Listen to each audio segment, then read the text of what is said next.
अभी तक हमने बात की थी रेड ब्लड सेल्स की। अब हम बात करेंगे WBC व्हाइट ब्लड सेल्स या श्वेत रक्त कणिकाएं, जिनको हम ल्यूकोसाइट्स भी कहते हैं। ठीक है, जैसा कि देखा गया है यहाँ पर न्यूक्लियस भी उपस्थित होगा।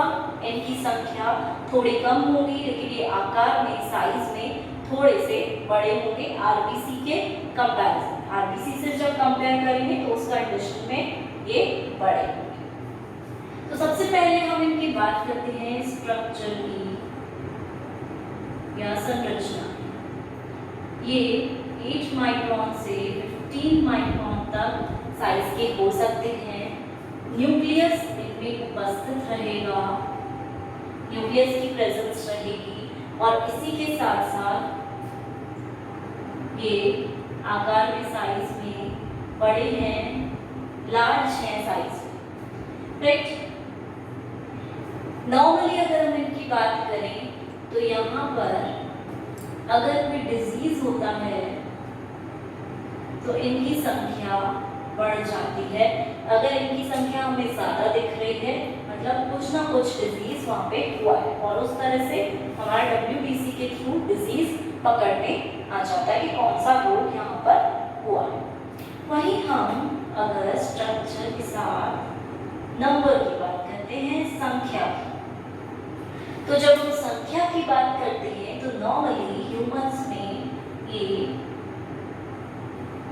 6000 से 10,000 पर mm³ प्रति घन mm के अप्रॉक्स प्रेजेंट रहते हैं।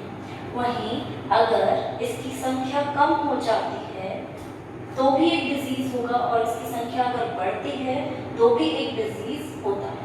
दैट मीन्स ल्यूकेमिया मीन्स एक कैंसर कंडीशन है जहाँ पर इसकी संख्या बढ़ जाती है, तो वहाँ पर उसे हम कैंसर कहते हैं। राइट, वहीं अगर इसकी संख्या कम हो जाती है तो उसे हम ल्यूकोपेनिया कंडीशन कहते हैं, जहाँ पे WBC संख्या में कम हुए हैं, गिरे हैं, और इसके कारण ये वाली डिजीज हमें देखने को मिली है या ऑब्जर्व हुई। तो इस तरह से इनके स्ट्रक्चर्स यहाँ प्रेजेंट हैं। वहीं अगर नेक्स्ट हम इनकी क्लासिफिकेशन की बात करें, इन्हें हम क्लासिफाई कर सकते हैं इजीली। क्लासिफिकेशन ऑफ WBC, ठीक है, ये क्लासिफिकेशन दिया था राइट्स ने, साइंटिस्ट का नाम है, इन्होंने ही इस क्लासिफिकेशन को दिया था कि ये 2 पार्ट्स में डिवाइड होते हैं, कणिका में और कणिका रहित। Granulocytes and granulocytes. वहीं अगर हम फर्स्ट बात करते हैं ग्रेन्युलोसाइट्स की, मीन्स यहाँ पर इनमें कणिकाएं उपस्थित हैं, ग्रैन्यूल्स उपस्थित हैं, और ये ग्रैन्यूल्स के साथ साथ यहाँ पर न्यूक्लियस की 2 से 5 लोब्स भी उपस्थित रहेगी। लोब्स में न्यूक्लियस उपस्थित रहेगा। पर क्योंकि WBC अनियमित इर्रेगुलर शेप के होते हैं, अनियमित आकार के होते हैं, इसलिए हम यहाँ पर देखते हैं कि न्यूक्लियस में यहाँ बहुत ज़्यादा डाइवर्जेंस है, अलग अलग प्रकार के न्यूक्लियस देखने को मिले। इन्हें हम पॉलीमॉर्फो न्यूक्लियर कॉर्पस्कल्स भी बोलते हैं, कि यहाँ पर न्यूक्लियस जो है इन सेल्स में पॉलीमॉर्फो है, मीन्स बहुत ज़्यादा प्रकार, बहुत ज़्यादा आकार में हमें यहाँ परिवर्तन दिखता है न्यूक्लियस में। राइट, और क्योंकि ग्रैन्युलोसाइट्स हैं, वहाँ पे कणिकाएं उपस्थित हैं, तो ये किसी भी स्टेन के द्वारा अभिरंजित हो सकते हैं। स्टेनिंग जो है वो ये इजीली ले लेंगे, क्योंकि ग्रैन्यूल्स स्टेन को ले लेते हैं, किसी भी डाई के थ्रू स्टेन हो जाते हैं, अभिरंजित हो जाते हैं। वहीं अगर हम ग्रैन्युलोसाइट्स की बात करेंगे तो यहाँ पर न्यूक्लियस मॉर्फो न्यूक्लियर या मोनोमॉर्फो न्यूक्लिएट होता है, मोनोन्यूक्लिएट या मोनोमॉर्फो न्यूक्लिएट। इस तरह से यहाँ पर न्यूक्लियस प्रेजेंट है और ये न्यूक्लियस डिफरेंट लोब्स में उपस्थित नहीं होता। अब क्योंकि यहाँ ग्रेन्स भी नहीं है, ग्रेन्यूल्स नहीं है, तो ये अभिरंजित भी नहीं होते, तो स्टेनिंग जो है वो यहाँ पे पॉसिबल नहीं। न्यूक्लियस भी सिंगल ही होगा, पर वो अलग अलग आकार का किडनी शेप या अलग तरीके से यहाँ पर प्रेजेंट रह सकता है। ठीक है, अब हम ग्रेन्युलोसाइट्स में 3 टाइप के पढ़ेंगे। सबसे पहला हमारा आता है एसिडोफिल्स।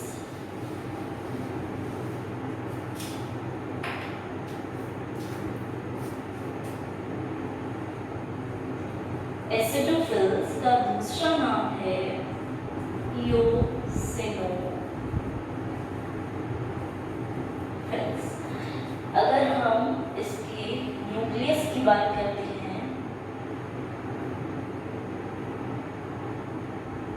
टू लोब्स में बटा हुआ होता है न्यूक्लियस और बीच में दोनों लोब्स जो हैं ये कणिकाएं उपस्थित है। दोनों लोब्स एक दूसरे से बीच में कुछ थ्रेड लाइक स्ट्रक्चर धागेनुमा आकृति से कनेक्टेड रहती हैं और लोब्स कितने हैं यहाँ पर 2 पिंड हैं न्यूक्लियस के। वहीं ये अगर हम बात करें 1 से 4% तक प्रेजेंट होती हैं एसिडोफिल्स। अब क्योंकि एसिडोफिल्स हैं तो एसिडिक डाई के द्वारा अभिरंजित होंगी, मींस इओसिन के द्वारा ये अभिरंजित हो सकती हैं ये वाली कोशिकाएं। और जब हम बात करते हैं इसके लाइफ स्पैन की, तो ये 8 to 12 डेज तक जिंदा रह सकती है।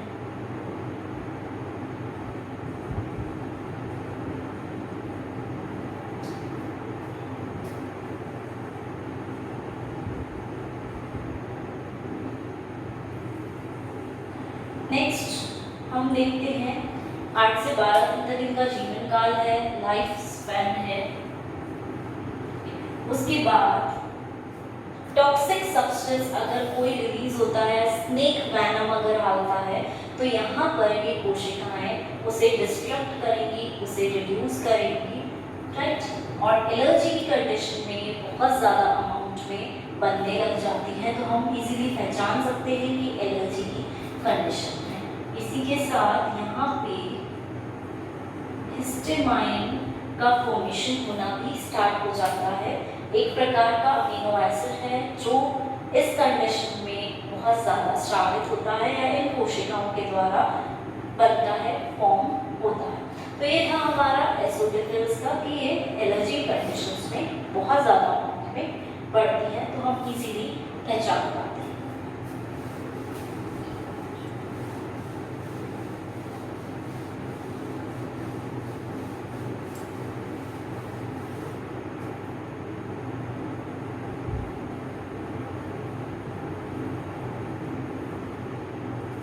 राइट, नेक्स्ट हम बात करेंगे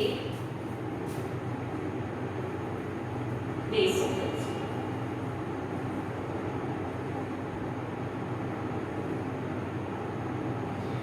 इसमें न्यूक्लियस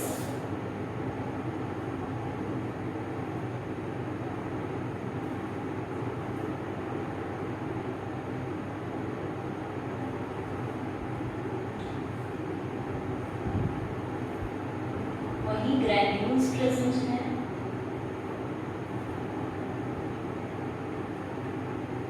राइट। इसमें जो न्यूक्लियस है उसमें 3 पिंड हो सकते हैं, 3 लोब्स में प्रेजेंट हो सकता है केंद्रक। ठीक है, ग्रैन्यूल्स प्रेजेंट हैं। इसके अलावा ये जो न्यूक्लियस है ये एस नुमा आकृति का हो सकता है, एस शेप्ड। अब क्योंकि बेसोफिल है तो बेसिक डाई के द्वारा अभिरंजित होंगे, बेसिक डाई स्टेन होगा और उस डाई का नाम होता है मिथाइलिन ब्लेड।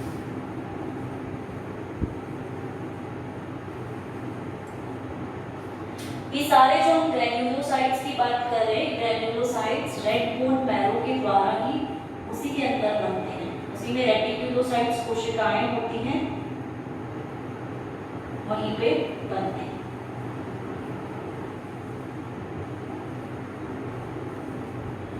इसी में इनका फॉर्मेशन होता है। सो मिथाइलिन ब्लू के द्वारा ये अभिरंजित होते हैं एंड स्टेन लेते हैं।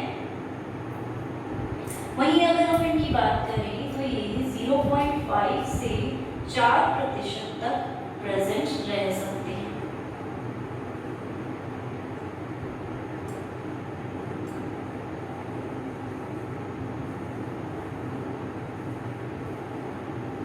राइट, 0.4% तक प्रेजेंट है। 10 to 15 म्यू इनकी साइज है। इनका जो हम व्यास बोलते हैं, स्ट्रक्चर बोलते हैं, वो इतना है। इनका लाइफ स्पेन 10 से 15 दिन तक होता है, ठीक है। और ये 10 से 100 कोशिकाओं तक बन सकते हैं, राइट, क्योंकि इनकी संख्या ज़्यादा नहीं होती है। वहीं ये हेपेरिन का निर्माण करते हैं, हेपेरिन को फॉर्म करते हैं, राइट, जो एक एंटीकोगुलेंट है, दैट मीन्स रक्त स्कंदी पदार्थ है। इसी के साथ ये वहन भी करते हैं और ये ट्रांसपोर्ट करते हैं हिस्टेमाइन। हिस्टेमाइन की ट्रांसपोर्टेशन में इनका इंपॉर्टेंट रोल हमने देखा है, राइट। इसी के साथ साथ हम बोल सकते हैं कि ये जो हैं ये चिकन पॉक्स की कंडीशन में बहुत ज़्यादा एक्टिव हमने देखे। चिकन पॉक्स में ये सबसे ज़्यादा नंबर में बनते हैं और उसी के कारण यहाँ पर अगर ये वाले सेल्स बन रहे हैं तो हम एक तरह से आइडेंटिफाई कर सकते हैं कि चिकन पॉक्स की कंडीशंस देखने को मिल सकती है। यहाँ पर जब वहन की बात करते हैं तो सीरोटोनिन में कई बार ये एक अपने साथ ट्रांसपोर्ट करने में मदद करते हैं।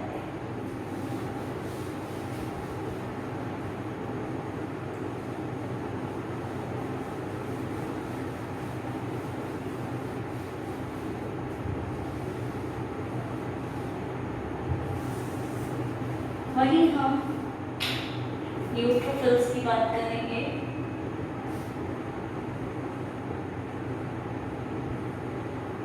तो इनमें 5 लोब्स तक हो सकती है।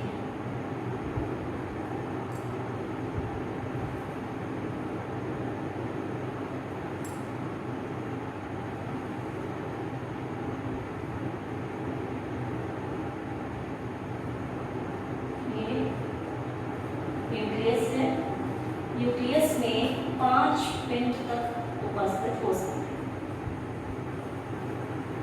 5 लोब्स न्यूक्लियस के उपस्थित हो सकते हैं। न्यूट्रोफिल्स हैं तो न्यूट्रल स्टेन जो होंगे उनसे अभिरंजित होंगे, न्यूट्रल स्टेन ही अपने पास ले पाएंगे। वहीं अगर हम इनकी उपस्थिति की बात करें तो ये 60 to 70% प्रेजेंट होती है, राइट। और इनके अगर हम साइज की बात करें तो 10 to 15 म्यू इनका नॉर्मल साइज हो सकता है। अब क्योंकि हमने यहाँ देखा बहुत सारे लोब्स प्रेजेंट है, इसलिए हम इन्हें पॉलीमॉर्फोन्यूक्लिएटेड स्ट्रक्चर्स बोलते हैं, सेल्स। बहुत सारे मॉर्फोलॉजी के बेसिस पर यहाँ पर कोशिकाएं उपस्थित हैं। वहीं अगर हम इनकी बात करेंगे तो ये 2 to 4 डेज तक इनका लाइफ स्पैन हो सकता है, 2 से 4 दिन तक जीवित रहते हैं। जीवन काल 2 से 4 दिन। और पस की कंडीशन में जहाँ पे पस बनता है वहाँ उस कंडीशन में इनका नंबर इंक्रीज होता है, बढ़ जाता है। ये अपने नंबर को वहाँ पे जाके इंक्रीज कर लेते हैं। तो यहाँ पर हमने देखा कि 3 टाइप के सेल्स थे। एसिडोफिल सेल्स एलर्जी की कंडीशन में बढ़ रहे थे, बेसोफिल सेल्स जो थे चिकन पॉक्स की कंडीशन में बढ़ रहे थे, और ये वाले सेल्स जब पस बनता है उस कंडीशन में ये वाले सेल्स बढ़ रहे हैं। तो इस तरह से हमारा ग्रेन्युलोसाइट्स जो हैं वो यहीं कंप्लीट होते हैं। अब हम आगे बात करेंगे ए ग्रेन्युलोसाइट्स, जहाँ पे कणिका रहित प्रेजेंट है। तो सबसे पहले हम बात कर लेते हैं वहां पे लिम्फोसाइट्स।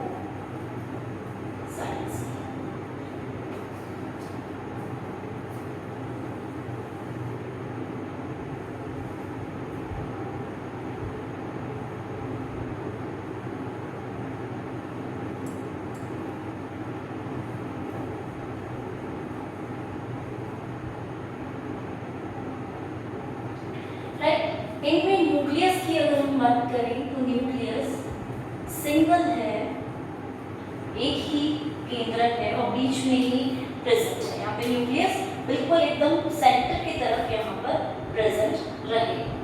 जब इनकी साइज की बात करते हैं तो 8 to 16 म्यू के अराउंड इनकी साइज होती है भी ये एकदम राउंडेड और न्यूक्लियस भी इनका एकदम राउंड होल आकार का उपस्थित है। राइट, अब इनकी अगर हम बात करें तो वूपिंग कफ की कंडीशन में, जिसे हम खांसी बोलते हैं, इनका नंबर बहुत ज़्यादा इंक्रीज होने लग जाता है। क्योंकि वूपिंग कफ की कंडीशन में इंक्रीज होंगे तो हम पहचान सकते हैं कि ये क्या है और कौन सी बीमारी हमें हो सकती है।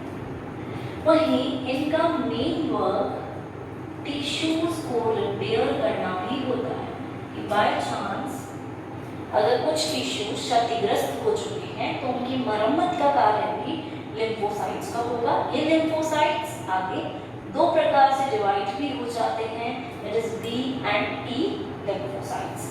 तो इस तरह से ये थे हमारे ए ग्रेन्युलोसाइट में लिम्फोसाइट।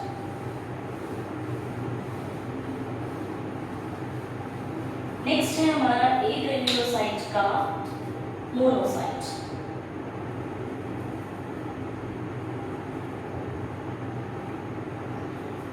ठीक है, इसका स्ट्रक्चर इस तरह से प्रेजेंट नहीं है।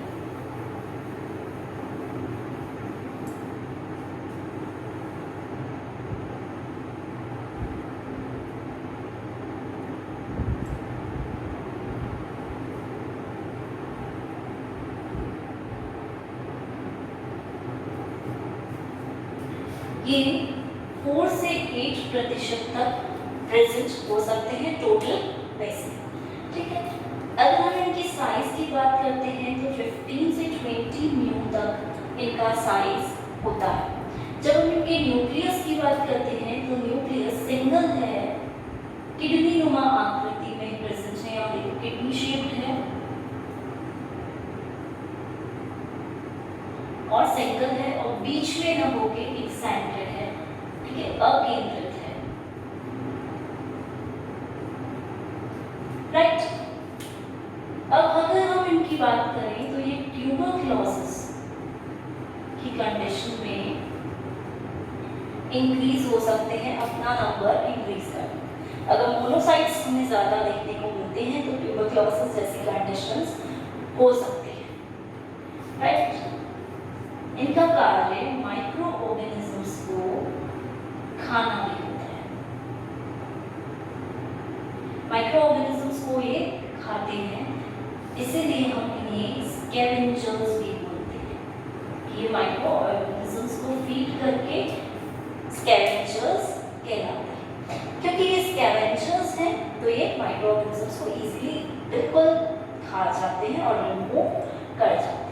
इससे पहले हमने एक पढ़ा था लिम्फोसाइट। लिम्फोसाइट का एक मेन फंक्शन ये भी था कि ये बीटा एंड गामा ग्लोब्यूलिन को फॉर्म करते हैं, और अगर ये दोनों ग्लोब्यूलिन फॉर्म होते हैं तो एक प्रकार के प्रोटीन्स हैं और गामा ग्लोब्यूलिन एंटीबॉडीज को फॉर्म करने में हेल्प करता है। तो एक तरह से ये हमारे इम्यूनिटी बूस्टर्स भी हैं कि हमें इम्यूनिटी प्रोवाइड कर रहे हैं, प्रदान कर रहे हैं, जिससे हम जितने भी बीमारियां हैं उनसे अच्छे से लड़ सकें।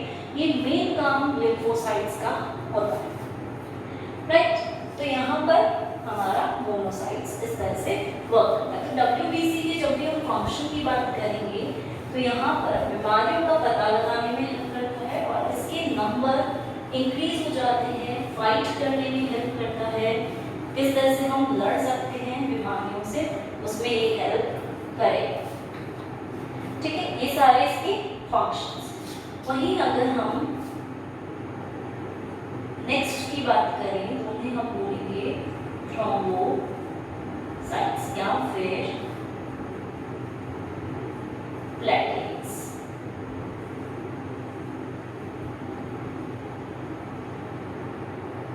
प्लेटलेट्स का जो साइज है वो 2 से 3 म्यू तक हो सकता है, ये इनका साइज है, आकार है।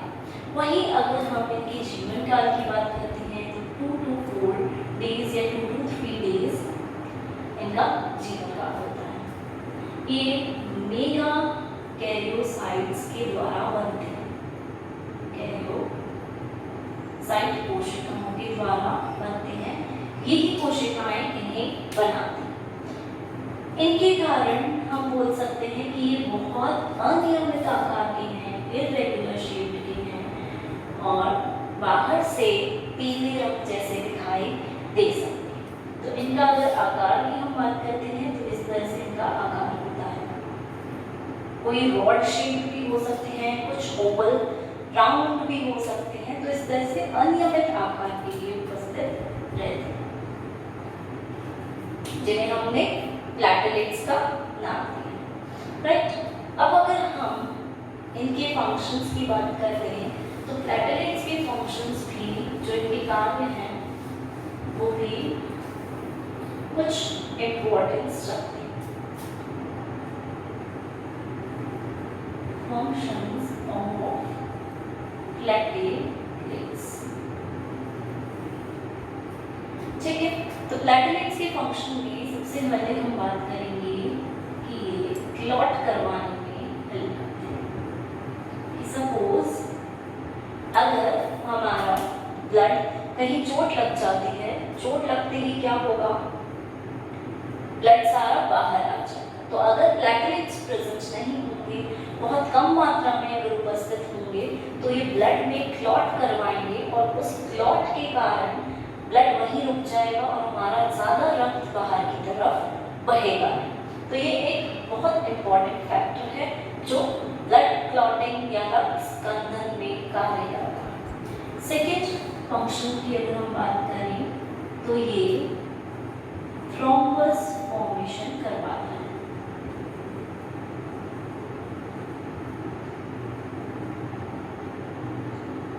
राइट, अगर थ्रोम्बस फॉर्मेशन नहीं होगा तो ब्लड क्लॉटिंग आगे नहीं हो पाएगी। ठीक है, तो थ्रोम्बस फॉर्मेशन के कारण ही आगे ब्लड क्लॉटिंग प्रोसीजर हो पाता है। थ्रोम्बस का निर्माण करवाने में इसका बहुत बड़ा सहयोग है। और प्लेटलेट्स को तो हम मोस्टली ये कहते हैं कि ये मोस्टली हमारे पास as a blood clotting factors में हेल्प करते हैं। राइट, नेक्स्ट फंक्शन की अगर हम बात करें तो ये एडहेसिव्स की तरह भी वर्क करते हैं। एडहेसिव्स मतलब जो चिपकाने में कार्य करे, चिपकने वाले पदार्थ की तरह भी कार्य करते हैं। और इन्हीं के कारण जो हमारा ब्लड है वो हमारे अंदर प्रेजेंट है और वहाँ पर इतने सारे कॉर्पस्कल्स प्रेजेंट हैं। राइट, और ये सीरोटोनिन को भी सिक्रीट करते हैं। प्लेटलेट्स सीरोटोनिन नामक पदार्थ को, प्रोटीन को भी सिक्रीट करते हैं, जिसके कारण क्या होता है, हमारी जितनी भी ब्लड वेसल्स हैं उनमें कॉन्स्ट्रिक्शन होता है।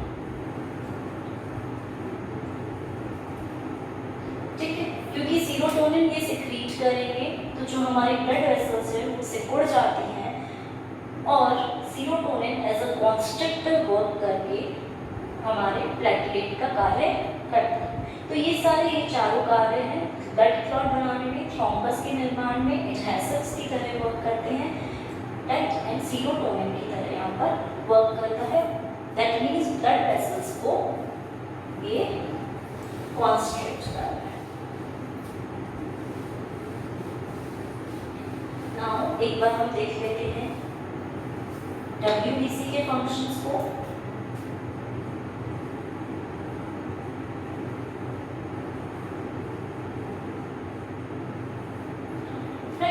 WBC फॉर्मेशन करते हैं डिजीजेस के टाइम पे बहुत ज़्यादा अमाउंट में फॉर्म होते हैं और इसी के कारण डिजीजेस को हम डिटेक्ट कर पाते हैं। मीन्स हम डिजीजेस को यहाँ पर पहचान पाते हैं कि डिजीजेस कौन से हैं, किस तरह से हैं, या डिजीज है भी रिपोर्ट्स के थ्रू एनालाइज करके हम डिजीजेस को डिटेक्ट कर सकते हैं। राइट, WBC हमारे इम्यूनिटी प्रोवाइड करने में भी हेल्प करता है। इम्यूनिटी प्रोवाइडर है क्योंकि हमने पढ़ा था कि beta and gamma globulin produce कर रहा है, वो एंटीबॉडीज का निर्माण करेंगे और एंटीबॉडीज अगर हमारे शरीर में, हमारी बॉडी में ज़्यादा मात्रा में बनेगी तो हमें एक इम्यूनिटी मिलेगी जिससे हमें डिजीजेस बहुत कम होंगे। राइट, इसी के साथ एंटीबॉडीज का प्रोडक्शन कर रहा है।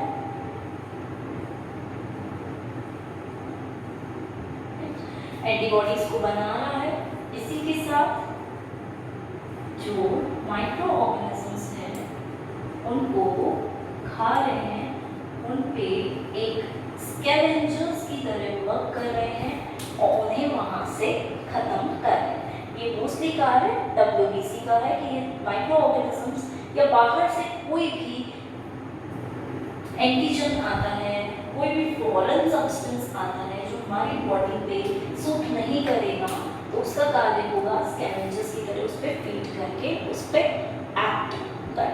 इसके अलावा हमारे बहुत सारे टिश्यूज के रिपेयरमेंट में भी इसका फंक्शन होता है। मतलब टिश्यूज के हमारे जो भी ऊतक हैं उनकी मरम्मत में इसका कार्य होता है, उनको मरम्मत करवाता है और इस तरह से वहाँ पे वो फंक्शन प्रॉपरली परफॉर्म कर पाते हैं। तो ये थे हमारे इतने प्रकार के ब्लड कॉर्पस्कल्स जिनके फंक्शंस पढ़े हमने, जिनका साइज पढ़ा, जिनका स्ट्रक्चर पढ़ा कि किस तरह से वो वहाँ पर प्रेजेंट है और कितनी अमाउंट में प्रेजेंट है। एक चीज़ और हम देख लेते हैं कि जब हम RBC की बात करते हैं तो RBC में हीमोग्लोबिन प्रेजेंट होता है, क्योंकि हीमोग्लोबिन की मात्रा मेल्स और फीमेल्स में अलग अलग होती है। मेल्स में हीमोग्लोबिन ज़्यादा होगा और फीमेल्स में हीमोग्लोबिन की मात्रा थोड़ी कम होगी। तो हम ये मान के चलते हैं कि मेल्स में हीमोग्लोबिन 14 ग्राम पर 100 ml के आसपास प्रेजेंट होगा।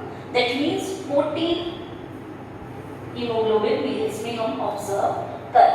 वहीं अगर हम फीमेल्स की बात करें, फीमेल्स में क्योंकि हीमोग्लोबिन कम मात्रा में प्रेजेंट होता है तो यहाँ पर हम बोलते हैं कि 12 ग्राम पर 100 ml के हिसाब से प्रेजेंट है और 12 हीमोग्लोबिन फीमेल्स में होता है।